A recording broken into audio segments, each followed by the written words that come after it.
जिस ब्रिटेन ने भारत को 200 साल तक गुलाम बनाया, वो भी अब झंडे के नीचे आया। ब्रिटेन को है भारत से बड़ी उम्मीद, मोदी के सामने व्यापार के लिए नाक रगड़ रहा है। ब्रिटेन में भी बच गया मोदी का डंका, अंग्रेज भी हो गए मोदी के कायल। महंगाई की मार झेल रहे अंग्रेज भी कह रहे हैं, I am sorry Modi ji, please help me. Modi ने ऐसा क्या प्लान बनाया कि ब्रिटेन भी अब मोदी मोदी करने लगा। जो कभी फूटी आंखों से भारत को देखना पसंद नहीं करता था, जो भारतीयों को देखकर उनका मजाक बनाया करता था, ऐसा क्या हो गया कि उस ब्रिटेन के लोग मोदी के आगे सलाम करते हुए प्लीज मोदी जी प्लीज कर रहे हैं।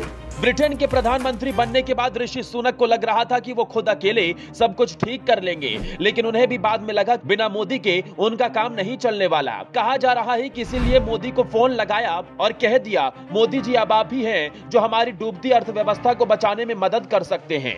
खबर है कि मोदी ने भी कह दिया, ओके ओके डोंट वरी ऋषि, हम साथ में मिलकर काम करेंगे। लेकिन ऐसा क्या हो गया कि अचानक ब्रिटेन भारत की जी हुजूरी करने लगा। इस 3 मिनट की वीडियो में अब आप समझ जाएंगे।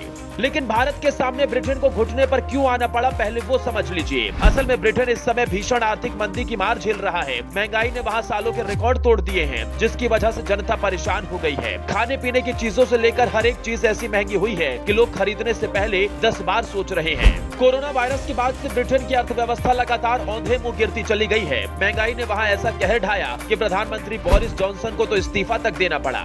जॉनसन के बाद लिज ट्रस प्रधानमंत्री बनी, लेकिन डूबते हुए ब्रिटेन को वो भी नहीं बचा सकी और अंत में जनता से माफी मांगकर इस्तीफा देना पड़ा। उसके बाद भारतीय मूल के ऋषि सुनक वहां के प्रधानमंत्री बने। वैसे तो इनके लिए भी चुनौतियां काफी हैं। आसान नहीं होगा कि ब्रिटेन की अर्थव्यवस्था को आने वाले 2 सालों में तेजी से ऊपर ले जाया जा सके। लेकिन गौर करने वाली बात यह है कि कोरोना वायरस के दौरान भी भारतीय अर्थव्यवस्था बची रही और आज तेजी से आगे बढ़ने वाली अर्थव्यवस्था बनी हुई है। जैसे ये बात ब्रिटेन के प्रधानमंत्री ऋषि सुनक को पता चली, उन्होंने तुरंत भारत के साथ एक अलग तरीके का व्यापार करने का प्लान बना लिया।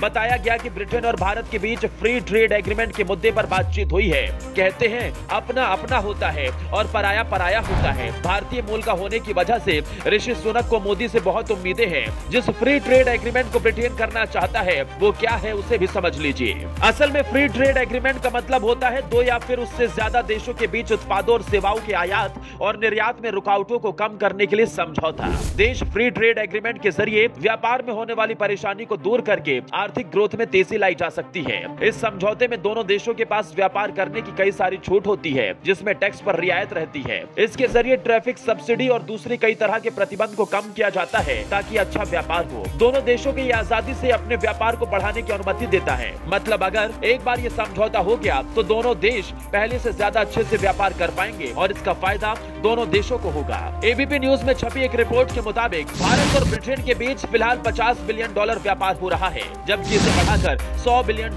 तक पहुंचाने का लक्ष्य है। भारत भी अपनी अर्थव्यवस्था को और ज्यादा मजबूत करना चाहता है, जबकि ब्रिटेन के पास अपनी डूबती हुई अर्थव्यवस्था को बचाने के लिए भारत का ही सहारा दिखाई दे रहा है। बताया जा रहा है कि जल्दी दोनों देशों के बीच इस पर समझौता हो सकता है। अगर ये समझौता होता है तो न सिर्फ ब्रिटेन को इसका फायदा होगा, बल्कि भारत की अर्थव्यवस्था भी और ज्यादा मजबूत होगी। दोस्तों, भारत को सालों गुलाम बनाने वाले अंग्रेज जिस तरह से अब भारत की तरफ उम्मीद से देख रहे हैं, इस पर आप क्या कहना चाहेंगे, कमेंट बॉक्स में जरूर बताएं। कृपया वीडियो को ज्यादा से ज्यादा शेयर करें।